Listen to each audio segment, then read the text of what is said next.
Hello and welcome to the European Football Show's Europa League preview. In the build-up to the upcoming game week, we're dissecting each fixture with an assortment of guests from around the world. Today we have Zenit versus Real Betis on the slate, an enticing matchup which will be played for the first time in the almost 100-year history of Zenit St. Petersburg. And to talk about the Russian champions, we're joined by Arnov Paul-Choudhury. He's a regular correspondent for BTL and a season ticket holder at Zenit. Arnov, how are we doing? I'm great. Thank you for having me. Yeah, Arnav, it's brilliant to have you on, and we're going to get right into it then. Their domestic league, they're on a break until the 28th of February, but that doesn't mean the actions has stopped. There's a lot of big news regarding transfer activity. The big Iranian forward, Sardar Osman, he's now off to Bayer Leverkusen. And they've also brought in Yuri Alberto as his replacement, a big 25 million move. So how do you see this transpiring on the pitch? Well, of course, we'll miss the presence of Sardar Osman and obviously his goals and his flair. However, I feel like with the introduction of Yuri Alberto and his likelihood and likeness of like the flair that we see in Malcolm and Claudinho, I feel like he'll be a very, very good addition with a good record as well at Internacional. So I think he'll be a great player. And also seeing like his involvement in the team already and he seems well integrated with already 12 goals and 15 and 3 assists from the season before at Internacional. So I feel like it'll be a really good addition. And obviously, yeah, the price may be a fair bit of money, but I feel like with Wendell, Douglas Santos, Claudinho and Malcolm, the Brazilian and South American connection, of course, seems very strong at Zenit. And it's something to be excited about and something I'm definitely looking forward to see translating onto the pitch. Yeah, and of course, the Zenit are no strangers to that Brazilian market, as you mentioned right there, with Claudinho, Malcolm, just a couple in this checkered history with Brazilians. But they're also Zenit. I mean, they're no strangers to the Europa League. Since the competition's rebrand in 2010, they've often dropped down from the Champions League, but they've really rarely garnered success. I mean, in 7 attempts now, they've never made it past the quarterfinals. So why do you think they've struggled so much this past decade? Well, I think the main aspect of issue for Zenit is due to the fact that, well, the winter break is far too long in Russia. And even now, with the game being taking place on the February 17th, Zenit haven't played a league game and a professional game basically since the 12th of December. And thus, I think with Real Betis flying high in La Liga and Zenit not having played, I think that's mainly the reason why. But also, as we look, like Zenit have gone out to Anderlecht and also RB Leipzig in the past few years in the Europa League and Villarreal. And these are and I think Villarreal even went on to win the tournament or get far in anyway that year. So I feel like the opposition has been tough, but also the aspect of winter and not playing for so long is also a big issue. Yeah, and it's one we see so often. I mean, look at Sheriff this season and their long delays, and also Shakhtar Donetsk, regularly getting to the Champions League knockout stages, then dealing with that long layoff and how that impacts their season. So now, as we do with all of our guests on these shows, if you had to just summarize in maybe one or two sentences where Zenit can win this matchup, what would you say? I think down the flanks, I feel like with Malcolm and Claudinho and their electric, and not only pace, but also skill and trickery, and also the cohesion they have with Yuri Alberto will be very interesting and something that both probably Aissa Mandi and also Mark Butch will need to look out for. But also just the presence, even not Zibber off the bench maybe, that could be a big issue. But the three going forward, the three Brazilians, I feel like that would be a big problem for Real Betis and where Zenit can get the most joy heading into Thursday and the first leg and also the second away in Betis, Sevilla.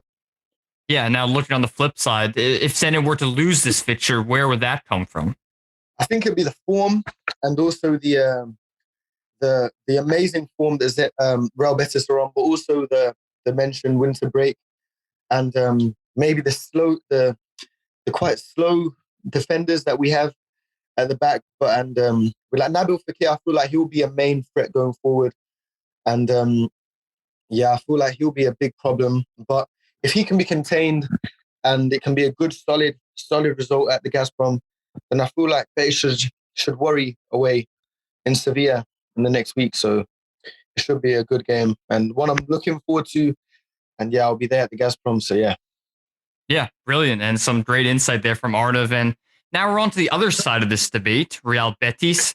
To join us to speak about the Andalusian club is Ruairidh Barlow. He's a regular correspondent on Spanish football for both Squawka and La Liga Lowdown. So, Rory, how are we doing today? Forward to it. And yes, excuse my tardiness. I felt I was just trying to bring a bit of Spanishness to the show. Yeah, no worries, no worries about. I imagine a 10:30 dinner is still on the plate tonight, and all those Spanish late night activities. You know, it wouldn't be staying Absolutely. without that. But yeah, let's stick with the football then. I mean, it's kind of flown under the radar because just assembling my notes for this show, looking at the La Liga table. I mean, to see Betis in third place, it's not something you're accustomed to, obviously, and they're ahead of teams like Barcelona, Atletico Madrid, this traditional two that are always up there in the top three.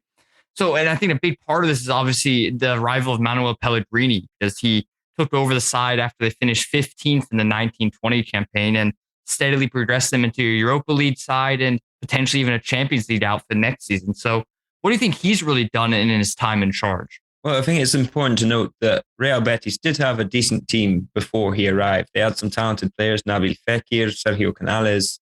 There's a lot of talent in this Betis team, despite the fact that he's not been able to do too much recruitment while he's been in charge. What he's done is he's managed to find a way of really fitting together those talented parts. Because before Canales, immediately I think of 10 when I think of him. I think of Fekir as a 10, and then they've got a couple of strikers as well who, yeah, again, they were never really quite hitting the heights. Like William Jose, Borja Iglesias came into 30 million a few years ago. He was meant to be that sort of differential striker. So what he's done is he's managed to find a system that fits in all of their sort of talented pieces, and it kind of masks their weaknesses as much as it sort of accentuates their strengths, so to speak. It's quite an asymmetrical system, so it sort of operates off the basis of Canales and Fekir moving. Arnov was quite right to sort of highlight them as main threats for Zenit, I think. What his sort of main thing has been for me is mentally, he's got the sides far stronger than it's ever been in the last few years. And cabeza fria, it's a phrase that keeps coming back to the forefront of every sort of player interview. Cold mind, like a sort of cool head, cold mind. Just yeah, everyone stay calm, focus. We'll do our job and we'll win games. And that's been the way it's been. It has to be said. They've been on a consistent trajectory up since Pellegrini arrived. And it feels like nobody wins games better than Spanish sides in the Europa League. It's a beautiful marriage that has blossomed so much success in recent years. But one thing I do want to mention is, of course, the fact that they are in this Champions League contention. They're in this race. Do you think that kind of impacts how they look at the Europa League? Because we've seen in the past sides that are on a bit of a tear in the domestic division may not necessarily commit all their resources to the Europa League. And we looked at the fact that they play Mallorca just a couple days after the first leg, but that second leg is when I think they have a really important fixture coming up afterwards. Just 3 days later, Sevilla, which is obviously second place Sevilla right now in La Liga. So how do you think Pellegrini might maintain this Europa League charge, but still keep an eye on that they attain a Champions League berth for what would be the first time in I believe, since 2005? Yeah, it's going to be an interesting one because I think certainly before the season, a lot of us looked at Betis and we thought maybe they just don't quite have the squad for this, even though they did well last season. But what he has been able to do is rotate fairly well with some players that perhaps aren't or weren't previously up to the standards. So the likes of Martin Montoya, Marc Bartra's had a bit of a resurgence. Edgar Gonzalez at the back has come from the second division, from absolutely nowhere, and become one of their best defenders. It's interesting that tomorrow night they have a Copa del Rey semi-final first leg against Rayo Vallecano. Sergio Canales has been left out of the squad for what we believe is fatigue, and he's just taking a rest. He's taking a game off. So I think it will be sort of fascinating to see what he does and how he manages to balance it, because for the last 2 months he's gone pretty straightforward. Starting 11, strongest 11 has more or less been on the pitch the whole time. But yeah, throughout the season, we've not really seen a sort of drop off. They had one run of 3 games against a few big sides where they they lost all 3 in a row. But I think in terms of replacing people, you look at the strikers, Borja Iglesias, William Jose, they're fairly interchangeable to an extent. Some of the fullbacks, Juan Miranda's a decent deputy for Alex Moreno. Sabali is now fit. He was injured for the whole first half of the season. So I think he will rotate in La Liga as much as he can. And then when it comes to Europa League, I think there will probably be 1 or 2 rotations as well, especially in midfield with the likes of Guardado perhaps coming in for William Carvalho. Yeah, and I mean, you just look at the level of talent there, and the fact that they are able to rotate a bit is also showing why they are potentially so high up La Liga this season. And as we now do with all our guests, as we did with Arnov as well, when he mentioned those tantalizing Brazilian attackers, what do you think the strengths are in this Betis side that, you know, if you said this is where they're going to win the match, it's because of these guys or this system? Well, yeah. Canales, Fekir, Juanmi. That's the sort of holy triumvirate in my mind. So they kind of play in behind the striker. And to varying degrees, they drop off, they drop deep, and they sort of find each other. Juanmi is the man who's always in motion in the box. He is the sort of player who's getting on the end of all of these sort of opportunities that Fekir and Canales can create. And I think that is where the game will be won. I also think in this particular clash, you mentioned sort of the flair of the Brazilians there, Arnov. I think that Betis will want to hold on to the ball in this match. And I think William Carvalho, if he has a really good game, that could be massive in this match. Yeah, and now let's look on the flip side a bit. If on the 24th of February we're going into your home and seeing a defeated Betis on the TV, what are the reasons behind that? Well, you did sort of, I think you touched on, again, the Brazilian flair.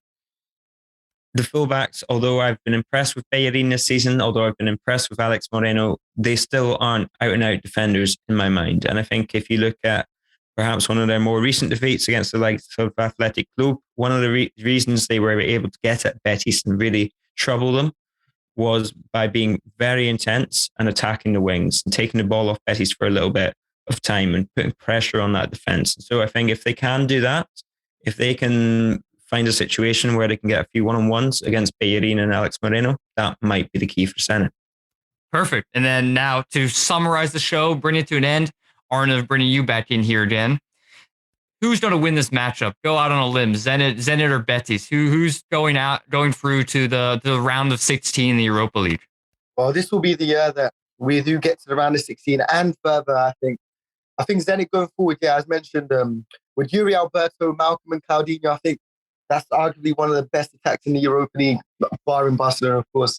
And but I think, definitely, if we can get a good result at the Gazprom and take away a good result to Sevilla, it could be a good result with them having to play Sevilla and the derby on the 3 days later. I think that is the key factor as well. So I'm all for Zenit that way. And Rory, are you going to bat the Andalusians, or are you going with Arnov here on the Zenit train?